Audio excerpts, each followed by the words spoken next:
Alright, so this review is going to be very off the cuff and uh I'm not gonna get into like the specifics on this review and what this headset is all about as far as like the new features too much. You can look into that to yourself.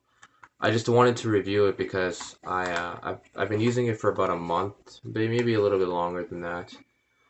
Sorry, it's like dust all over it. So this is the Sony uh Pulse Elite, is what you call it, I believe. It's the upgrade from the Pulse 3D, which I didn't use. Since I bought my PS5 in February of this year, I've been using the Turtle Beach Stealth 600 Gen 2. And that's kind of what I'm going to be comparing it to. I don't, this review is going to be comparing both. I don't have that anymore. I gave it away. It's actually a pretty good headset, and I gave it away for free. Because I'm just a nice guy, I guess. So, all right, so playing single player games on this so far and multiplayer games, I'm gonna first talk about the sound. So the sound on these headsets, they're crisp. The highs are very high. You probably heard this in a lot of reviews. Um, yeah, the sound's very good. So I mean that's pretty much what people look for in a headset is the sound good. Well, yes, it's like pretty good. Um, Now the bass. Now you can change the setting. There's different presets. There's bass boost, there's regular mode, and then there's like shooter mode, I think it's called. So it's like a shooter preset for first person shooters, bass, and you can change all the treble and all these things. You can customize whatever preset you want to do.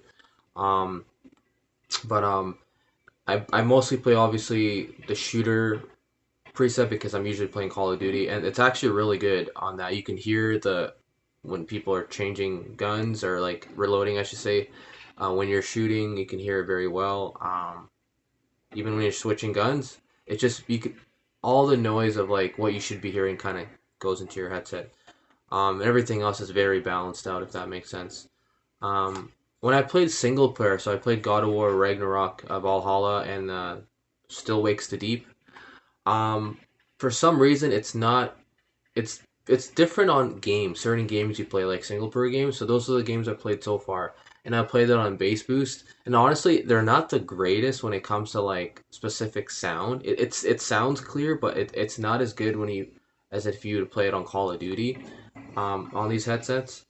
Where if you play like I don't know, maybe a different type of game, maybe a racing game, or I'm not really sure. It varies from game to game, it seems like, which I don't know why, if that's a good thing or a bad thing. It seems like it's kind of a bad thing. But the bass, again, going back to the bass isn't bad. It's not the greatest. But everything else, for the most part, is pretty clear. And when I was playing God of War Ragnarok, I had it on the highest volume level, and for some reason, it still wasn't that high. But when I play Call of Duty and it's on the highest, it's very high. So I guess it kind of depends on like what's going on in the game. Um, so yeah, again, is it a bad headset? No, it's not. I think the price is a little much. You know, I think it's $200 here in Canada. I think in the States it's like 150 or 170. I think it's like 150. The build of it, the headset, it's obviously a little futuristic, and the mic comes out right here, which is actually I really like that feature. A lot. You don't have to click it to mute it. You can just press the actual PlayStation controller mute, and it actually mutes the mic at the headset for you. So, and all your audio settings is all on the screen already, so you don't have to connect it to your PC or anything like that, of course, which makes it a lot more compatible. The one thing I don't like about the build is like I don't know. I put like hair or what do you call it? Hair pomade in my hair, and sometimes whatever you have in your hair, whether it's oil or like I have beard wash or like I have beard oil on, after taking it off, you obviously stuff smudges. Even if you don't have those stuff in your hair and your beard, it leaves like marks, and you kind of have to clean it off. I forgot what this is made out of, but it also leaves like marks here, so you gotta like wipe it off after. It's no big deal. Um, but yeah, I guess like they could have made it with something else where it didn't leave marks like that. Even leaves marks like scratches on here, which I already have like a couple of scratches. So yeah, kind of annoying. Other than that, the build itself, it's pretty good. It's pretty comfortable. You look kind of weird when you're wearing it. But yeah, I'm trying to think of anything else about this headset that's.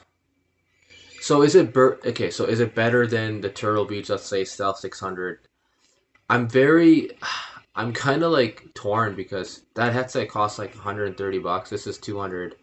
So I would say preset wise, this is probably a bit better because you can actually customize it, which I haven't really customized in my liking it. I'll probably do that eventually. Um, and then the sound. So this is obviously the drivers are different in here. I think they're called. I forgot what the drivers are called. You have to look it up. Sorry, this is a random review. I'm not even reading. I don't have the box unfortunately because I ripped it up by accident when I was trying to open it. There's new type of drivers in here, so it's supposed to be a better sound. Um, Obviously, it's 3D audio, just like the last one. I do like the Turtle Beats. What do you call it? Superhuman hearing. It's pretty good. And I gave that headset like I think an 8 out of 10, 7.5. I'll be give it a 7.5 out of 10. This headset, if I were rated out of 10 at the moment, it might be better later on. But as of right now, it's probably sitting at just an 8 at best.